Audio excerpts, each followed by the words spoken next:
Let's get to it. Welcome into Gameday Nation Overtime, presented by Dunn Chevy in Oregon. Together, let's drive. Alongside Coach Godfrey Lewis, I'm Yaw Bonsu. Regional semifinals tonight. Last time we had you in studio, Coach, you said if you want to go deep in the postseason, you have to win the line of scrimmage. How did that play out tonight? Yes, and the line of scrimmage is all about winning in the trenches. And how do you do that? You got to find the next step. A week ago on Gameday Nation, we had 3 lower seeds win. We'll see if we can top that tonight. Let's get into the action. Division 3, a red-hot Central Catholic team makes its way to Wapakoneta. The Fighting Irish have put up at least 35 points in each of their past 4 games. Tonight was no different. Under 9 to go in the first quarter, Fighting Irish in the red zone on 3rd down, give the ball to Jeremiah Fuller, and he'll handle the rest. Fresh off a season-high 4 touchdowns a week ago, Fuller opening up the scoring. Central Catholic up 7-0. We jump ahead, a little over 3 minutes left in the quarter. Fighting Irish back in the red zone. It's Fuller again, scoring easily. His 19th TD of the season. Fighting Irish doubling their lead. Central's rushing attack was different today. Under a minute to go in the quarter. Fighting Irish back in the red zone again. 2nd down. Guess who? Jeremiah Fuller. It's getting ridiculous. The Fighting Irish led 35-0 at halftime. 3 postseason games, and it's been flawless for Central Catholic. The Fighting Irish are going to the regional finals after pummeling Wapakoneta 41-7. We prepare for it all week. We strategize for it, more focused, more mentally focused, physically focused. What a win for Central Catholic, a 34-point dub tonight. You heard John Gibson say it was kind of like watching Mike Tyson in the 80s. I would have said Ali versus Liston, the way Ali knocked him out in the first round in 1965. I know you like a good boxing reference, but as many big blows as Central Catholic threw out tonight, it felt like the defense was just as great. Yeah, when you talk about a boxing match, I look at it more like a melee. And when you talk about a melee, that means multiple punches from multiple angles. Next up for Central Catholic is Rocky River, the 5-seeded Rocky River team upsetting top-seeded Buckeye 48-41 today in a barn burner. Can't wait for that. But now let's go to Division 1. The Panthers looking for revenge. It's an Eagles team in St. Ed's that knocked the Panthers out the postseason a year ago. A bit of deja vu early. St. Ed's already in the red zone, 1st and goal. Handoff to Brandon White. The senior is patient and finds his way into the end zone. 19th rushing touchdown of the season for White. St. Ed's going up 7-0. Whitmer gave it back real quick. 1st and 10 for the Eagles at the Panthers 45.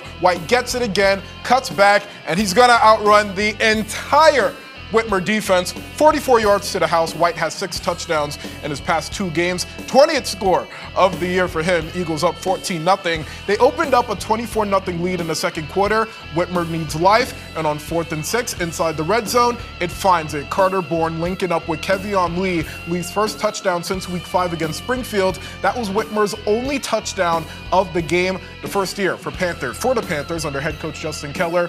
Coming to an end, a big-time loss for Whitmer, but St. Ed's is moving on after a 38-6 win.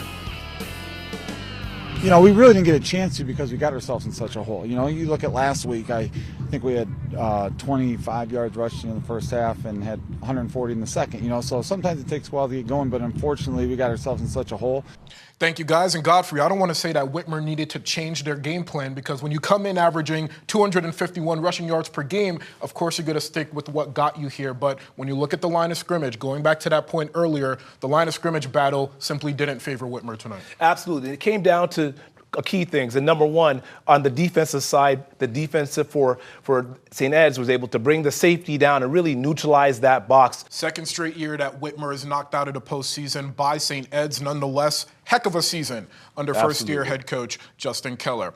All right, let's keep the tires turning here. Perkins and Gallion. The Pirates, a huge upset road win over 4th-seeded Napoleon a week ago. Now all eyes turn to the Tigers. Took some time to get the fireworks to fly in this one. 1:15 left in the half. Sam Swineforth has enough time in the pocket to call his mom, eat a nice meal, watch Titanic in full. Eventually, he finds Caden Legando, and the junior handles the rest. 7th touchdown of the season. Perkins up 7-0 at the break. Gallion getting to it in the 3rd. Tigers in the red zone. Aiden Schmidt finds a wide open Kane Hay. He turns the corner. He's going to absorb the contact, and this regional semifinal is all tied up. 1:31 remaining in the half. Tigers back in the red zone. Schmidt keeps it. He lost the ball right before breaking the goal line, but Kurt Hay recovered it. It's ruled a touchdown, and the Tigers take their first lead of the game. Crunch time now. Gallion up by 10.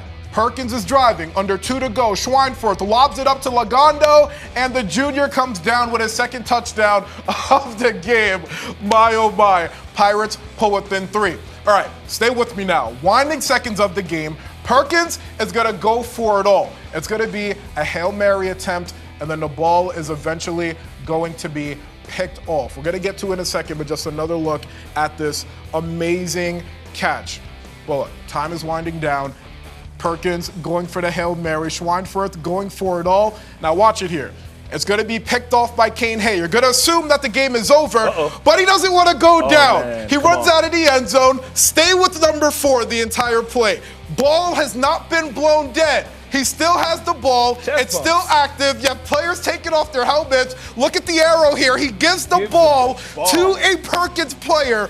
Ball isn't blown dead. Eventually, the Perkins player runs it into the end zone. You would think it's a touchdown. It's not. It's ruled an time down for the Pirates. One more chance. It's incomplete. And in one of the weirdest finishes you'll ever see, Gallion beats Perkins 17-14 to advance to the regional finals. What a legacy left by the Perkins seniors. Yeah, no, they've been huge. I mean, obviously, there's just been a lot of namestays, guys that have played since their freshman and sophomore year, and some really good football players and really good people. You look at the way that game ended. It was absolutely insane. Listen, you know more than me, but from my point of view, it looked like a touchdown should have been called for Perkins. Yeah, you don't have to know a whole lot to know that the whistle wasn't blown, and you got to keep playing. There's chest bumps going on, and it was pretty crazy. And I was yelling out of my seat, hey, seeing what was going to happen next. And the funny thing was the ball was handed to another player, and it's unfortunate. When you don't have the whistle blown, you figure the ball's still in play, and you got to play through the whistle. And it's something that's going to haunt for a little bit. But, again, not to take away from the excellent game that I saw on both sides of the football. Excellent defense, way to throw the football around, all the way down to drive to score. It was an excellent football game, no matter what. And it's so layered, right? Because getting the interception, number 1, you don't go down. So that's the first error. Number 2, Hay, when he had the ball, he was being swung around. He was expecting a whistle, but the refs just let them play on. And then eventually we showed it with the arrow there, literally giving the ball to the defender, which, by the way, very disrespectful. Very disrespectful. But then the Perkins player, smart enough to run it into the end zone. The refs call it an untimed down. It feels like everybody except the referee group knew that should have been a touchdown, but still, it just didn't work out. Yeah, it didn't work out. And, it all comes down to, at the end of the game, making the plays throughout the game. It doesn't come down to one game. You got to figure out what works best for you. And what I saw there was both teams playing hard to the whistle. You just got to listen for it. And again, it just comes down to, at the end of the game, unless you win the state title, it never ends in your favor. You got to really embrace the time that you're out there, and both teams played reputable, and they should be proud of what they did. Coming up, we're rolling along on Gameday Nation Overtime. We have more action. Woo, powering into the end zone. You know we love runners here. Come on back. I know you will. Thank you, sir, and welcome to the team. Archibald and Hopewell Loudon take the field looking to keep their playoff runs alive early in the second quarter. Jack Colatruglio fields a punt, makes the first man miss, turns the corner, and he has a convoy. 75 yards to the house, 14-0 Hopewell Loudon. Archbold looking for their answer. Maddox Pinter sells the handoff, finds nothing but green grass as he sprints to the end zone. 14-7, third quarter. Kellen Frankhart is going to fake the handoff and find Brody Brickman wide open. He's going to make a man miss. Oh, I love that. Like that. And dives to the pylon. 30-14, Hopewell Loudon. Hopewell Loudon would flex their defense and hold on for the 30-14 victory. Whew, you gotta love these small schools just making big things happen. It's kind of interesting to me. I know the trenches are what matter in the postseason, but still, the fact that some of these teams can air it out the way they are, it's a testament to how flexible their offense is, even in the cold conditions. Yes, and the trenches are not just in the inside, it's also on the outside as well. The perimeter blocking, those receivers gotta be physical too. Yes, sir. Can we please get some close games? We only had one tonight. Come on, guys. Playoff format, this is what you're designed for. All righty, coming up, we have more action. We are heading to Michigan. Come on back. I know you will. All right, the big matchup next week, Division III Central Catholic taking on Rocky River. Who you got? I got the Irish. You know what? Regardless of how you play it, who you play is about the way you play football, and you're able to take care of the ball, run, and play strong defense. That's what I got. He's Godfrey Lewis. I'm Yaw Bonsu. What a blast. Have a great night.